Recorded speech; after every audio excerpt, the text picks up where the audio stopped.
여러분 혹시 지난 주일날 우리가 무슨 설교를 들었는지 기억이 나세요? 네, 기억을 못 하셔서 감사해요. 예. 또 써먹고 또 써먹어도 되니까. 예, 우리가 지난주에 우리를 택하여 주시고 또 우리를 양자 삼아 주신 하나님의 축복에 대해서 우리가 생각을 했었습니다. 그죠? 이제 오늘은 이어서 그 계획을 완벽하게 하나님의 모든 계획을 완벽하게 실행으로 옮기실 수 있도록 해 주신 성자 예수님의 축복에 대해서 함께 생각을 하려고 합니다.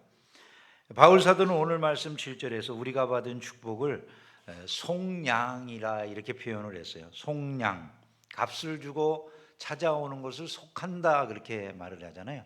양이라고 하는 것은 어질다라고 하는 그런 뜻인데, 착하다, 어질다, 좋다 그런 뜻인데, 그러니까 값을 주고 좋은 대로 좋은 신분으로 찾아오는 것, 이걸 갖다 속량이다, 그렇게 한자풀이로 보면 말을 할 수가 있을 것 같아요. 근데 이게 바로 정확한 속량의 의미예요. 성경에서 말씀하고 있는 헬라 말로 아폴리트로시스라고 하는 그런 말인데, 값을 치르고 노예로부터 해방시킨다, 그런 그 이야기가 됩니다. 노예들에게 자유를 주기 위해서 값을 지불하고 그를 사오는 속전의 의미가 담겨져 있는 게 바로 이 말씀이라는 거죠.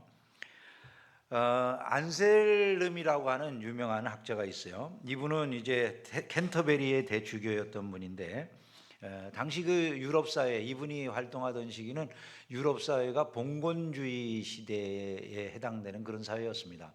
봉건주의 시대라고 하는 것은 영주하고 농노라고 하는 이런 계급이 존재하죠, 그죠? 또 왕과 기사 뭐 이런 신분들이 존재하던 때예요. 근데 왕과 기사는 아주 신분이 큰 차이가 나는 겁니다. 또 영주하고 농노는 뭐 말할 수 없는 격차가 나는 거예요. 그래서 당대에 만약에 어떤 농노의 신분을 가진 사람이 만약에 자기의 주인인 영주의 명예를 더럽혔다, 그렇게 하면은 이 농노가 그거를 감히 갚을 수 없는 그런 일이 되는 거예요. 왜냐하면 영주하고 자기하고 사이에는 너무나도 격차가 크기 때문에 그 영주의 명예를 이 농노가 아무리 많은 값을 지불한다 할지라도 그 영예를 회복할 만큼의 값을 지불할 수는 없는 것으로 여겨지던 시대였던 거죠. 안셀름이 이제 그 활동하던 시기는 바로 그런 생각들을 사람들이 다 가지고 있던 시기인데, 그때 이제 이 안셀름이 남긴 아주 유명한 말이 있어요. 그분이 쓴 글 가운데 꿀 데우스 호모라고 하는 그런 그 글이 있는데, 왜 하나님이 인간이 되셨는가라고 하는 책의 제목입니다. 꿀 데우스 호모라고 하는 그런 그 책인데요. 거기에 보면 그가 이렇게 말을 하고 있어요. 인간의 죄는 하나님의 무한한 명예를 손상시켰다. 그런데 유한한 인간은 무한한 빛을 갚을 수가 없다. 따라서 무한한 가치를 지닌 분이시면서 동시에 인간이신 분만이 이 빛을 갚을 수 있다. 바로 하나님이신 예수 그리스도만이 가능하다, 이런 말을 했어요. 그러니까 인간이 지은 죄라는 게 마치 농노하고 영주 사이처럼 그렇게 하나님의 그 더럽혀진 명예를 갚을 길이 없는 그런 죄를 졌다는 거죠. 그런 죄를 저지른 인간이 자기 스스로는 어떤 방법으로도 하나님께 그 하나님의 영예를 갚아드릴 방법이 없으니까, 그걸 갚을 수 있는 다른 방법이라고 하는 건 그만한 가치가 있는 대가를 지불해야 된다는 거예요. 근데 그만한 가치가 있는 게 인간 중에서 지불할 수 있는 사람은 없으니까, 결국 그만한 가치를 지니신, 무한한 가치를 지니신 예수 그리스도께서 당신의 생명을 드림으로 인해서 그 값을 지불하게 되신 것이다, 이런 말씀을 하는 것이죠. 사실 우리는 이 죄를 지었다라고 말을 하면은 별로 그렇게 심각하게 생각을 안 하는 경향이 있어요. 여러분 가운데 혹시 나는 죄를 진 적이 없는 것 같은데 이런 생각을 하시는 분들이 혹시 계세요? 우리 교인들 중에는 없으시네. 근데 세상에서 사람들과 대화를 하다 보면요, 나는 선생님은 죄인이세요, 이렇게 말을 해주잖아요. 성질을 내요. 막 내가 왜 죄인이냐고 말이지. 내가 왜 도대체 나같이 법 없이 살 수 있는 사람이 있으면 나와보라고 그러세요. 네. 죄인이라니 내가 막 이러면서 승질내는 분들이 있거든요. 근데 사람이 죄인이라고 하는 건 법적으로는 아닐 수 있죠. 내가 법적으로 죄를 짓지 않고 산다든지 이런 일은 있을 수 있는데, 문제는 이제 성경이 말씀하는 죄의 개념은 그런 게 아니라는 거죠. 성경은 죄에 대해서 이야기할 때 하나님의 그 원하시는 바에서 벗어나는 게 다 죄인데, 어느 정도까지 죄를 심각하게 이야기를 하냐면, 예를 들어 이런 거예요. 내가 다른 사람에 대해 미움을 가졌어요. 누군가를 증오하고 미워해. 그럼 이미 살인했대요. 이 사람 보고 넌 살인자야, 그렇게 말씀해요. 어떤 사람 보고 라가라, 이 바보라는 얘기거든요. 너 바보야 그랬더니 넌 지옥불에 가야 돼, 이렇게 얘기해요. 여러분, 누군가에게 너 바보 같은 놈아 이런 얘기 안 써봤어요? 예? 전부 왜 모르는 척하고 가만히 계세요? 아니, 여러분 누군가에게, 아니 집에서 자기 부부기들끼리도 바보야 그러잖아요. 자기 애들한테도 그러고 별소리 다 하는, 아니 우리가 하는 일이 그러잖아요. 보통 우리는 자기가 죄라고 생각하지 않는 이야기들을 그냥 아무렇지도 않게 하고 있지만, 성경은 그런 것들을 다 죄라고 말한다는 거죠. 그리고 죄라고 하는 것은 벗어날 길이 없는 거예요. 예를 들어 성철 스님 이야기를 자주 하지만, 그 성철 스님 같은 경우에 뭐 죄질 만한 무슨 요소를 안 갖고 있었던 분이잖아요. 장좌불화, 앉아가지고 그냥 평생 눕지도 않고 그냥 수도를 하신다든지, 뭐 아니면 이분이 뭐 그냥 면벽 수도를 갖다가 몇십 년 동안 그렇게 계속 한다든지, 혼자 방에 들어가서 사람도 만나지 않고 혼자서 그렇게 수도를 한다든지, 뭐 이런 일을 하시잖아요. 그러면 우리가 생각할 때 그분은 그렇게 죄를 지을 환경이 아니잖아요. 혼자 계시니까. 그러면 죄를 안 지을까요? 네? 여러분, 혼자 있어 보면 죄를 안 져요? 골방에? 생각 속에 나는 게, 아까 말씀드린 것처럼 생각만 해도 죄라고 그랬잖아요. 이미 다른 사람들에 대해서 마음속에 음란한 생각을 품기만 해도 이미 간음하였느니라, 성경에서는 그렇게 말씀하니까, 그런 생각 속에 나는 그 모든 죄는 어떻게 할 거냐는 거죠. 그거 없어지지 않잖아요. 계속 떠오르고 생각나고, 오히려 혼자 있으면 더 다른 사람들에 대해서 미워하는 생각, 자기가 또 처해 있는 환경에 대한 고민들, 고통들, 자기가 느끼는 뭐 이런 것에 대해서 불평하거나 원망하거나 이런 생각들이 수시로 올라올 수 있잖아요. 근데 성경은 그 모든 걸 죄라고 말하고, 성경이 죄에 대해서 그 받아야 될 책임을 뭐라고 말하냐면, 죄의 싹은 뭐라고요? 사망이라고 그런다는 거예요. 사망.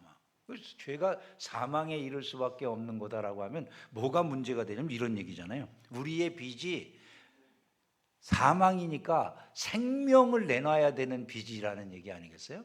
죄의 빚, 우리가 죄로 말미암아 갚아야 될 빚이 생명을 내놔야 될 빚이면, 자, 눈에는 눈으로, 이에는 이로 그러잖아요, 그죠?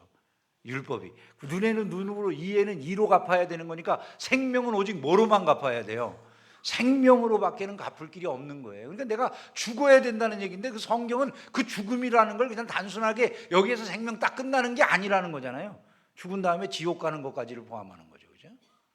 그러니까 이러한 죽음이 우리 누구에게나 다 있다는 거예요. 우리가 아무리 죄를 벗어나려고 해도 벗어날 수 없는 건 우리가 죄의 종이라는 얘기인 거고, 그리고 그 죄의 종된 그 삶을 살면 그 끝에는 반드시 무엇이 있다? 하나님의 심판이 있다는 거죠. 그리고 우리는 어떻게 되냐는 거예요. 벗어날 수도 없고, 죄를 아무리 벗어나고 싶지만 벗어나지지는 않고, 모두가 다 죽을 수밖에 없는 그런 상황에 처해 있었는데, 우리 힘으로는 갚을 길이 없는 이런 상황 속에서 결국 그만한 가치를 가진, 그만한 이제 대가를 치를 수 있는 분이 하나님의 아들, 독생자라고 그러시잖아요. 하나님의 독생자. 하나님의 독생자라고 하는 그 말에는 하나님께 있어서 그 아들 하나가 모든 인류보다 귀하다, 안 귀하다? 여러분들의 집에서 생각해 보면 알잖아요. 내 자식 하나가 천하에 있는 모든 뭐 마소, 돼지 이런 것보다 귀할까요, 안 귀할까요? 전 세계에 있는 거 다 죽이더라도 내 아이 살릴 거다, 안 살릴 거다 할 수만 있으면. 대답을 안 하세요. 마소 살리고 내 자식 죽일 거예요?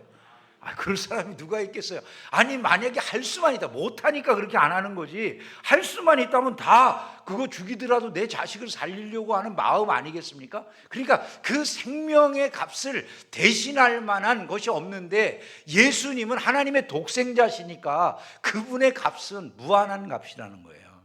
우리의 모든 죄를 사하고도 남는 넉넉한 가치가 있는 희생의 값을 치르셨음을 믿으시기를 주님의 이름으로 축원합니다. 그래서 이렇게 베드로 사도가 말씀하는 거예요. 너희가 알거니와 너희 조상이 물려준 헛된 행실에서 대속함을 받은 것은, 대속함을 받았다 그러잖아요. 대속함을 받은 것은 은이나 금같이 없어질 것으로 된 것이 아니요, 은이나 금같이 없어질 것으로 된 것이 아니요. 이 무슨 말씀입니까? 우리가 11조를 한다든지 주님을 위해서 헌신한다고 그걸로 구속을 받는 게 아니라는 얘기잖아요. 그죠? 그런 것 때문에 구원을 받는 것이 아니더라. 왜? 그것이 아무리 가치 있는 거라도 해도 공로가 될 수는 없다라는 거예요, 하나님 앞에. 그래서 은이나 금 같은 것으로 된 것이 아니요, 오직 한 가지밖에 없다는 거예요. 흠없고 점없는 어린 양 같은 그리스도의 보배로운 피로 된 것이니라. 할렐루야. 그래서 예수 그리스도의 은혜를 우리는 날마다 찬양할 수밖에 없다는 것을 잊지 않기를 주의 이름으로 축원합니다. 근데 놀라운 건요, 우리가 단순하게 그렇게 진 빚을 갚았다라고 하는 것이 구속의 모든 내용은 아니라는 거예요. 예수님이 우리를 구속하심으로 말미암아 우리에게 주어진 복은 그보다 더 훨씬 넘치는 것들이더라. 이게 바로 성경이 말씀하는 바라는 거죠. 첫 번째로 우리가 얻은 그리스도의 구속으로 말미암아 얻은 축복 중에 첫 번째 것은요, 이 구속은 일시적으로 주어진 게 아니라 영원한 거라는 거예요. 잠깐만 우리에게 주어진 게 아니라는 거죠. 그러니까 잠깐 동안 너 죄를 용서하마 이렇게 해서 끝난 게 아니라 그냥 다시는 제사할 필요가 없는 영원한 구속의 은혜가 우리에게 임하였음을 믿으시기를 주님의 이름으로 축원합니다. 여러분, 신용카드 쓸 때는 우리가 좋잖아요. 그죠? 신용카드 쓸 때는 얼마를 쓰는지도 모르고 그냥 긋기만 하면은 잘 돈을 쓸 수가 있어요. 근데 쓰다가 이제 청구서가 날라올 때 보면 아우, 내가 이렇게 많이 돈을 썼나? 그러고 깜짝 놀라게 될 때가 있죠. 근데 진짜 놀라게 되는 건 언제일까요? 그 청구서에 내가 긁은 게 남아있던 통장의 잔금보다 많을 때, 그때 충격을 받죠. 그죠? 아니, 세상에 이거 어떻게 이렇게까지 많이 썼어? 내가 그동안 쓴 줄도 모르고 그렇게 썼네? 이럴 거 아니겠어요? 그래서 가만히 쓰다 보니까 내가 어느 날 보니 갚을 수 없을 만큼 많은 빚을 진 거예요. 도무지 내가 어떻게 할 방법이 없다. 이제는 내가 이거 목숨 내놓는 것밖에 없겠네. 만약에 이런 정도가 됐는데 누군가가 옆에서 나 대신에 내가 지은 도무지 갚을 수 없는 큰 빚을 대신 갚아준다고 나타난다면 여러분, 이게 더 큰 놀라운 일이 되지 않겠어요? 그 일이 우리의 영적 세계에서 벌어진 게 예수님께서 우리를 위해 당신의 핏값을 지불해 주신 것임을 믿으시기를 주님의 이름으로 축원합니다. 그래서 우리의 빚장부에 보니까 어느 날 딱 갑자기 우리에게 청구된 그 죄의 빚에 대한 모든 그 청구액을 딱 보니까 paid in full이라고 딱 적혀 있는 거예요. 전액 다 지불 완료됐다고 말이죠. 할렐루야. 이게 우리가 누리는 은혜임을 믿으시기를 주님의 이름으로 축원합니다. 예수님의 피로 말미암아 의롭다함을 받았다. 그래서 성경은 그 결과를 뭐라고 말씀한다고요? 다시는 죄를 위하여 제사 드릴 것이 없느니라, 이렇게 말씀했어요. 그래서 교회에서 드려지는 어떤 것도 제사라는 표현을 쓰는 건 좀 부적절해요, 사실은요. 물론 뭐 신약 시대에도 우리가 장미의 제사를 드린다든가 이런 용어를 쓸 수는 있지만은, 그러나 제사라고 하는 용어가 구약 시대에 주어졌을 때는 그 계속적으로 반복되는 의미가 거기에 담겨져 있는 거예요. 희생을 드리고 또 드리고 희생을 드리고 또 드리고 하는 그것이 제사의 의미잖아요. 근데 우리는 희생을 또 드릴 이유가 없어요. 다른 희생을 필요로 하지 않는다는 거예요. 내가 하나님 앞에 드리는 어떤 것도 희생이 되어서는 안 되는 거예요. 나는 11조를 희생으로 드려요, 나는 헌금을 희생으로 드려요, 이러면 안 되는 거예요. 그게 아니라 내가 감사해서, 하나님의 은혜가 너무나 고마워서 하나님 앞에 드리는 헌신이 되는 것, 이것이 바로 우리가 드리는 모든 것들이지, 그 의미가 달라져가지고 내가 이걸 하나님 앞에 희생제물로 드립니다 라는 의미를 갖는다면 그거는 이미 구약시대로 돌아가는 의미와 같이 그렇게 되어버리지 않겠어요? 그게 아니라는 거죠. 우리는 하나님 앞에 이미 받은 구속의 은혜에 감사해서 하나님 앞에 영광 돌리기 위해서 모든 일을 행하는 것이라는 것을 믿으시기를 주님의 이름으로 축원합니다. 이것이 바로 첫 번째 우리가 누리는, 구속으로 말미암아 누리게 되어지는 은혜라는 것이고 축복이라는 것이죠. 두 번째는 구속받은 자들만이요 세상을 꿰뚫어 볼 수 있는 참 지혜와 총명을 가질 수 있다는 거예요. 구속을 받은 자들만. 세상에 많은 지혜 있다라고 하는 사람들이 뭐 세상에서 뭔가를 배우고 익히고 그래서 많은 지식을 갖고 있으면은 우리는 그 사람들이 똑똑하고 잘난 사람들로 이렇게 생각하기 쉽잖아요.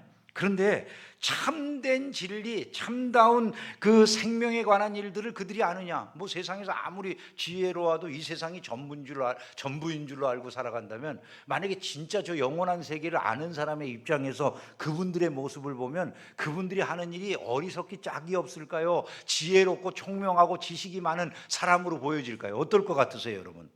세상 지혜는 있는지 모르지만은 영적인 세계에 대해서는 그냥 영빵인 거죠, 그죠? 아무것도 아는 게 없는 거예요. 그런 사람들이 천지에 널려 있다고 볼 수 있는 거예요. 박사학위를 몇 개씩 받는다 할지라도 지상의 일은 아는 것 같은데 자기 죽음 다음의 일은 몰라. 여러분, 얼마나 많은 사람들이 그런 사람들입니까? 세상에. 그런 사람들이 천지에 널려 있잖아요. 그걸 우리는 지혜라고 말하지 않는다는 거예요. 총명이라고 말하지 않는다는 거예요.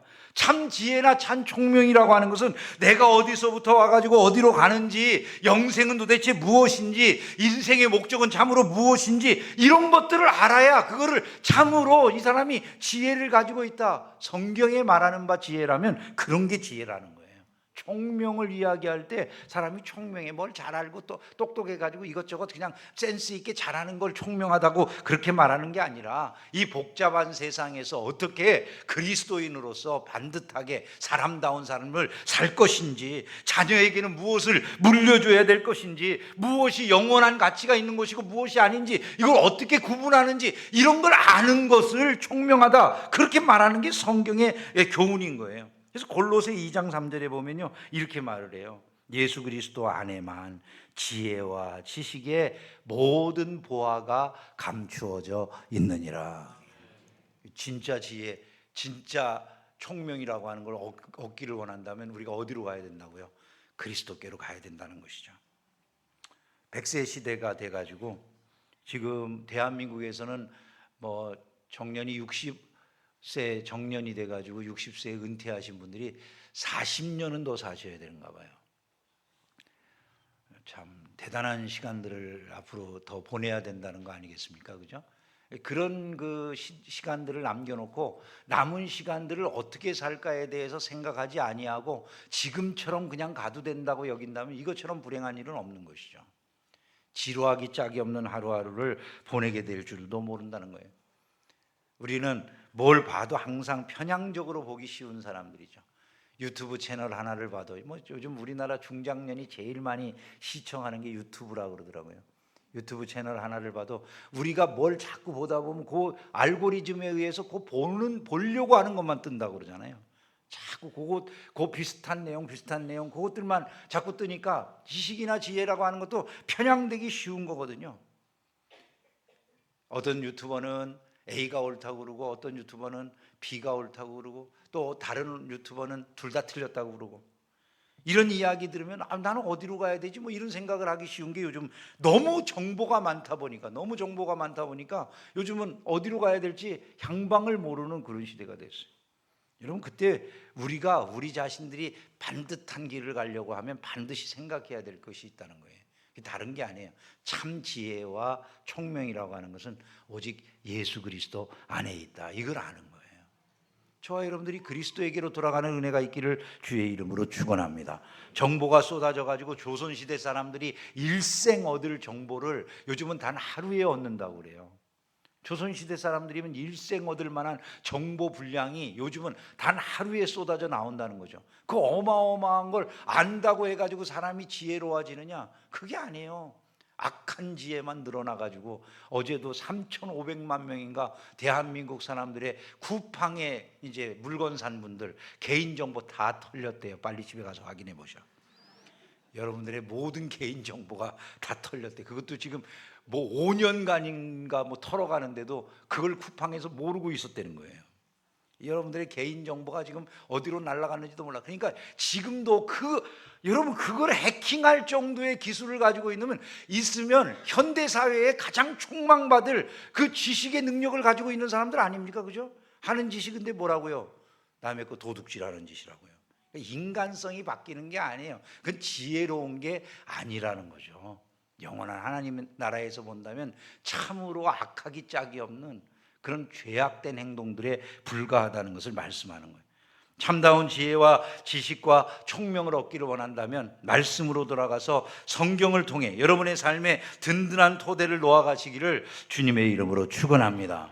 세 번째로 우리가 구속을 받았을 때 누리게 되어지는 은혜 중에 세 번째 것은요, 미래에 어떤 일이 일어날지를 앞당겨서 알게 되는, 그 미래의 비밀을 알게 된다는 거예요.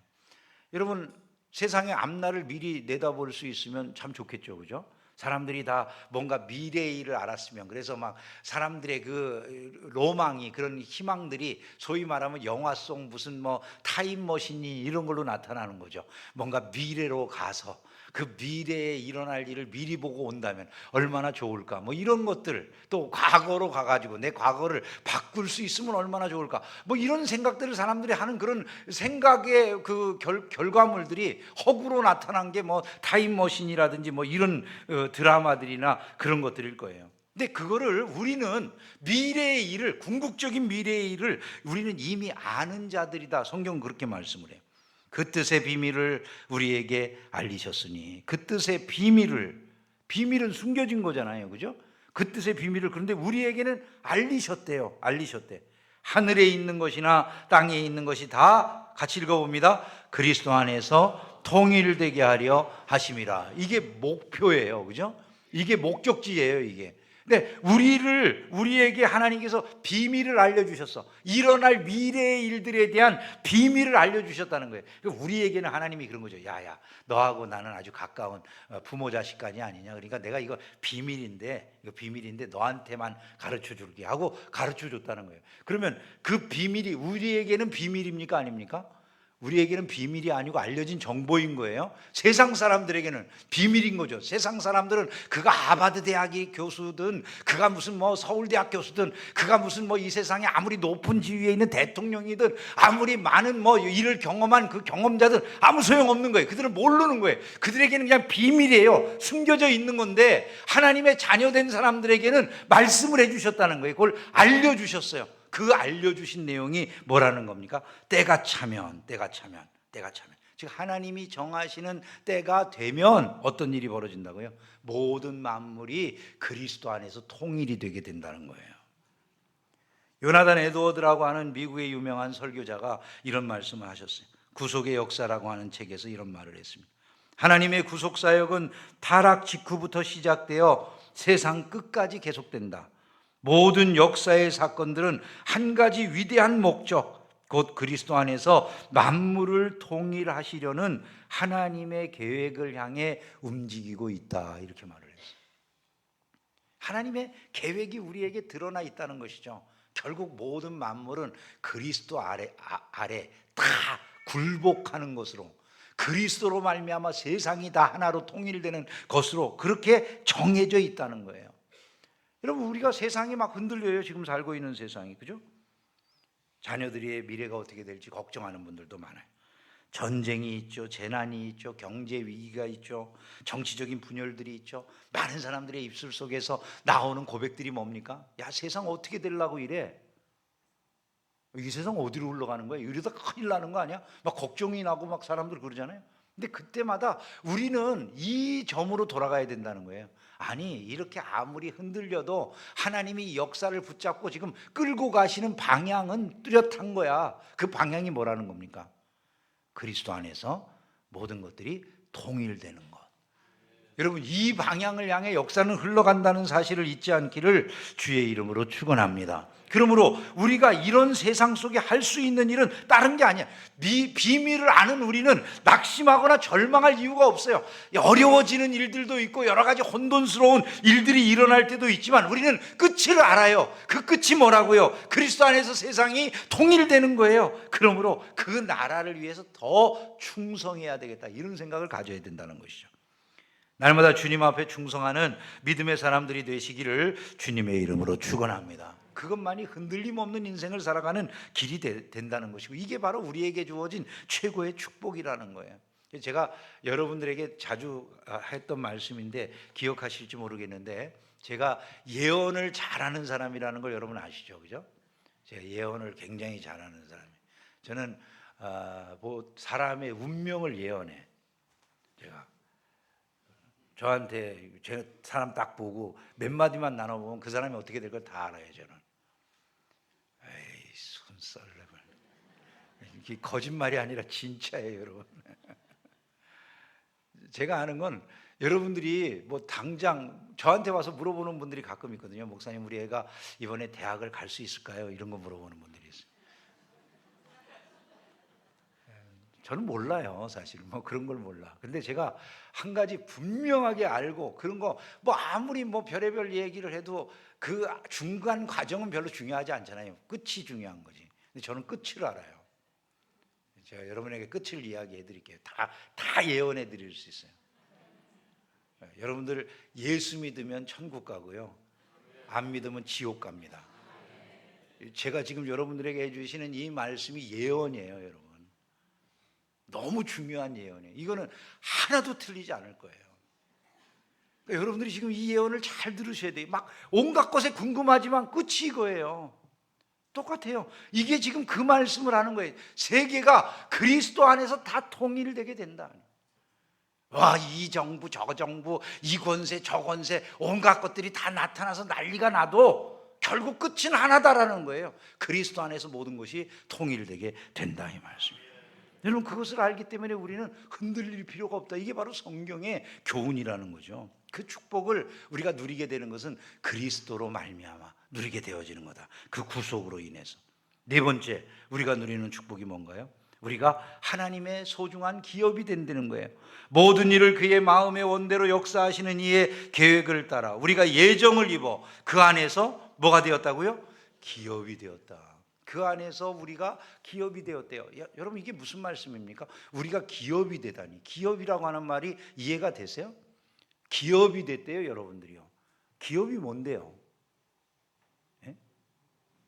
터기자에 일업자잖아요, 이게요. 기업 그러면 그게 한 가정에서 터가 되는 일이라는 얘기예요, 이게요. 그 사업, 내가 우리 집안 오랫동안 내내 해온 어떤 일, 그게 기업이에요. 내가 우리 집안에서 이거 밥 먹고 살라고 하던 일, 농사가 우리 기업이 될 수도 있고, 이 땅이 기업이 될 수도 있고 그러잖아요, 그죠? 근데 요즘 현대 하나님이, 우리가 하나님의 기업이 되었다라고 하면 우리가 뭐 하나님의 일터가 되었다는 얘기인지, 우리가 도대체 하나님의 무슨 먹거리가 되었다는 얘기인지, 뭐 이게 도대체 무슨 말이냐, 이제 이렇게 생각될 수 있잖아요. 근데 내가 여러 번 여러분에게 설명을 해드렸어요. 무슨 뜻이죠, 이게?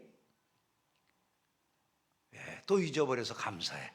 아이고, 하여간 다 잊어버리시는 게 얼마나, 제가 또 써먹어도 되잖아요, 이러니까. 근데 하여간 이번에는 잊어버리지 마세요. 그 기업이 됐다라고 하는 말은요, 하나님의 일이 됐다는 얘기는 뭐냐면 성경에 그 답이 나와 있어요. 자식은 여호와의 뭐라고요?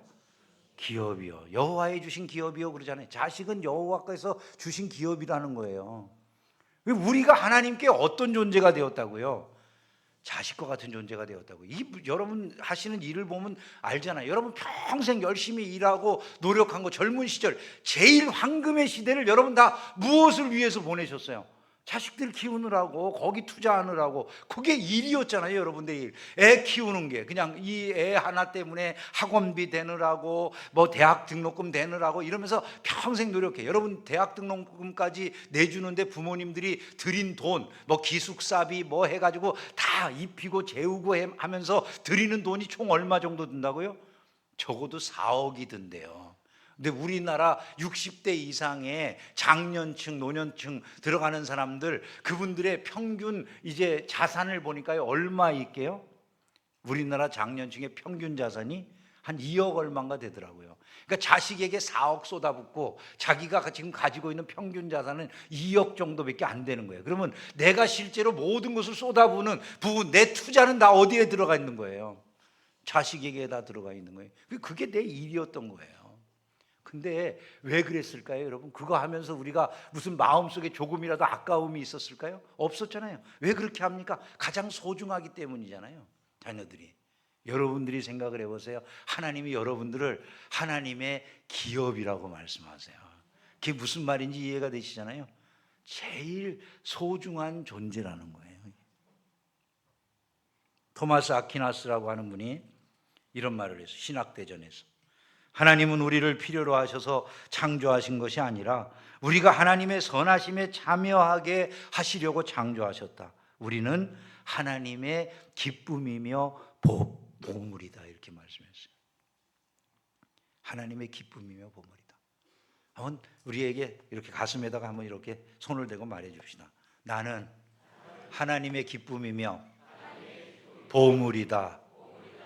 믿어지십니까, 여러분? 다시 한번 우리 진실된 마음으로 내가 그렇게 소중하다는 걸 느끼는 게 중요한 거예요. 인생을 살아가면서 주눅 들고 열등감 가지고 이렇게 살아간다는 건 우리가 믿는 자들이 뭔지를 모르는 거예요. 이런 말씀들을 마음에 새겨야 되는 거예요. 한번 다시 따라서 해봅시다. 나는 하나님의 기쁨이며 보물이다. 믿으면 아멘 합시다. 그 믿음을 가지고 살아가기를 주의 이름으로 축원합니다. 여러분, 참 놀라운 것은요, 우리가 그렇게 하나님의 기쁨이 되고 보물이 되는 이 역사가 우리의 잘남 때문에 됐다고 합니까? 우리의 공로 때문에 됐다고 합니까? 우리의 노력으로 인해서 됐다고 합니까? 전혀 아니라는 거잖아요. 오직 하나님의 주권적인 선택으로 말미암아 그렇게 됐다고 말씀하는 거예요. 내가 긍휼히 여길 자를 긍휼히 여기고 불쌍히 여길 자를 불쌍히 여기리라. 구원이라고 하는 것은 오직 하나님의 주권적인 선택으로 이루어졌음을 말씀하고 있는 것이죠. 그러므로 우리를 자랑하는 것이 아니라 우리가 할 수 있는 말은 그거밖에 없는 거예요. 나 같은 죄인을 구원하신 하나님, 모든 영광을 받으시옵소서. 이것이 우리들이 해야 될 일이라는 것이죠. 마지막으로 한 가지 더 말씀을 드리면 우리가 얻은 이제 5번째 축복이에요. 마지막입니다. 하나님의 영광스러운 찬송이 된다는 거예요. 우리가요. 이는 우리가 그리스도 안에서 전부터 바라던 그의 영광의 찬송이 되게 하려 하심이라. 아멘. 여러분, 근데 이 말씀의 뜻을 우리가 잘 이해를 하고 있는지가 문제예요. 자, 그의 영광의 찬송이 되게 하신다 그랬어요. 무슨 뜻입니까, 여러분? 그의 영광의 찬송이 되게 하려 하셔서 하나님께서 우리를 구속하셨다는 거 아니에요? 우리를 구속하신 이유가, 목적이 우리를 그의 영광의 찬송이 되게 하려고 하셨다. 그러면 그 영광의 찬송이 된다는 얘기가 무슨 뜻입니까? 성경은 읽어도 아는 게 없어. 많이 읽은 것 같은데 실제는 아는 게 없는 거예요. 영광의 찬송이 된다는 얘기가 뭘까요? 이게 너무 다 아는 얘기 같잖아요. 다 단어라고 하는 게 우리가 그냥 지나가면서 읽으면 다 아는 말 같은데 도대체 표현을 하려면 이게 뭐를 말하는지를 모르겠는 그런 성경 말씀들이 너무 많은 거예요. 근데 영광의 찬송이 된다는 건 내가 영광스럽게 찬송 부르는 사람이 된다는 의미겠어요? 그런 정도의 좁은 의미는 아니겠죠, 그죠? 찬송이라고 하는 건 우리가 자칫하면 그냥 이게 노래 부르는 걸 찬송이라고 그렇게 생각하기가 쉽다는 거죠. 근데 여기에서는 노래 부르는 걸 이야기하는 게 아니라 나라고 하는 존재가 하나님 앞에 찬송이 된다는 거 아니에요, 그죠? 나라고 하는 존재가 찬송이 된다고 하면 노래를 의미하는 건 아니잖아요, 그죠? 그러면 찬송의 의미가 뭐냐를 다시 한번 거기서 묵상을 해야 되는 거예요. 그래서 성경은 그냥 지나가서 읽으면 안 되고 구절 구절마다 묵상을 해야 돼요. 찬송이 된다라고 하는 것에는 의미가 있는 거죠. 찬송은 왜 불러요, 우리가? 하나님을 높여드리기 위해서, 하나님께 영광 돌리기 위해서 부르는 거잖아요. 그러니까 내가 바로 그런 존재가 되는 걸 의미하는 거죠. 내가 하나님을 높이고 하나님을 영광되게 하는 그런 존재가 되는 것, 그렇게 하기 위해서 하나님이 나를 구속하셨다, 이런 말씀이 되는 거예요. 그럼 내가 하는 모든 일이 찬송이 될 수가 있는 거예요. 예를 들어서 미켈란젤로 같은 분들은 시스티나 성당이라고 하는 곳에 그 천장에다가 천정화를 그렸잖아요. 누워가지고 평생을 그 그림을 그리느라고 고생을 한 거죠. 어떤 사람이 당신 왜 이렇게 평생 동안 그 힘든 작업을 하냐고 물어봤대요. 그랬더니 그 미켈란젤로의 대답이 이것이었다고 그럽니다. 이것이 하나님께 드리는 나의 찬송입니다. 거기 찬송의 의미가 있는 거예요. 내가 하나님 앞에 드릴 수 있는 최고의 영광, 하나님께 드릴 수 있는 최고의 기쁨, 하나님 앞에 드릴 수 있는 나의 모든 정성, 이런 것들이 찬송의 의미 속에 담겨져 있는 거라는 거죠. 우리가 찬송을 부르는 이유는 내 신앙 고백을 하고 간증을 하기 위함 아니에요. 여러분들이 누군가에게 가서 예수님에 대해서 자랑하고 내가 예수 믿는 이유에 대해서 말해주는 그 자리에서 여러분들이 찬송이 되는 거예요. 여러분들이 누군가에게 가서 하나님의 그 위대하심을 자랑하고 전해주는 그런 일을 할 때 거기서 여러분들이 찬송이 되는 거죠. 예배 드리는 것, 그거야말로 찬송의 가장 아름다운 모습이 잘 드러나는 것이잖아요. 하나님 앞에 나와서 그분에게 엎드려 절하고 그분의 위대하심을 노래하고 하는 그런 것들이 모두가 다 찬송이라는 거죠. 그런데 그 모든 일을 대표로 하는 사람들, 성가대, 성가대는 얼마나 복받은 자리예요, 그죠? 근데 세상에서 노래 부르는 건 열심히 하면서도 성가대 하라면 안 하는 사람들, 뭐가 좋은지를 알아야 되는 것이죠. 우리가. 오늘 수고하신 성가대 한번 박수로 격려해 주시기 바랍니다. 성가대원들은 세상의 노래를 부르는 게 아니에요. 그 위대하신 하나님을 찬양하는 너무나도 복된 자리에 있다. 이건 특권이다라고 하는 것을 잊으면 안 될 줄로 믿습니다. 여러분, 우리는 구별된 삶을 통해서 하나님의 찬송이 되는 일들을 이루어 가야 될 줄로 믿습니다. 그것이 바로 우리의 복이라는 것이죠. 우리의 복. 안타까운 것은 우리가 돈이나 명예나 세상의 허접한 일들에 주목하다 보면 그 위치를 다 잃어버린다는 거예요. 영생의 비밀을 아는 자와 영생의 비밀을 모르는 자, 죄 용서함을 받은 자와 죄 용서함을 받지 못한 자의 삶이 어떻게 같을 수가 있겠어요? 그 차이를 우리는 이해할 수 있어야 된다는 것이죠. 오늘 우리는 엄청난 진리의 말씀을 깨달았죠. 우리는 단순하게 죄 용서함을 받았다라는 말로는 표현할 수 없는 큰 축복을 받은 사람들이 되었어요. 우리는 예수님의 피로 말미암아 모든 죄사함이 영원한 위치에까지 이르는 그런 존재들이 되었다는 거예요. 우리는 더 이상 죄의 문제로 고민하거나 안타까워할 일이 없는 완전한 자유인이 되었구나, 이걸 알아야 되는 것이죠. 더군다나 예수 그리스도 안에서 진정한 삶의 지혜, 영생에 이르는 참 지혜와 총명을 얻게 되었고, 역사의 종말까지를 내다볼 수 있는 그런 놀라운 미래를 아는 비밀의 주인공들이 되었고, 하나님의 가장 소중한 기업이요, 또한 하나님을 기쁘시게 하는 영광의 찬송이라고 하는 그야말로 존재 자체가 너무나도 놀랍게 변화되어진 새 사람들이 되었다라고 하는 것을 기억을 해야 될 것입니다. 이게 바로 우리의 정체성이라는 거예요. 나는 너무 부족해요, 나는 자격이 없어요, 이런 말은 우리에게 어울리지 않는 말이라는 것을 알아야 되는 것이죠. 그런 말을 할 때마다 주님의 소리가 여러분에게 들려지기를 소망합니다. 너는 내 아들 예수의 피로 값주고 산 나의 가장 소중한 보물이야, 나의 기쁨이야. 말씀해 주시는 그 하나님의 음성을 들을 수 있는 귀가 여러분에게 열려지기를 주의 이름으로 축원합니다. 그게 복음인 것입니다. 이게 복음인 거예요. 그 복음의 메시지를 가슴에 새겨놓고 한 주간도 그리스도와 더불어 승리하는 복된 성도들이 다 되기를 주의 이름으로 축원합니다.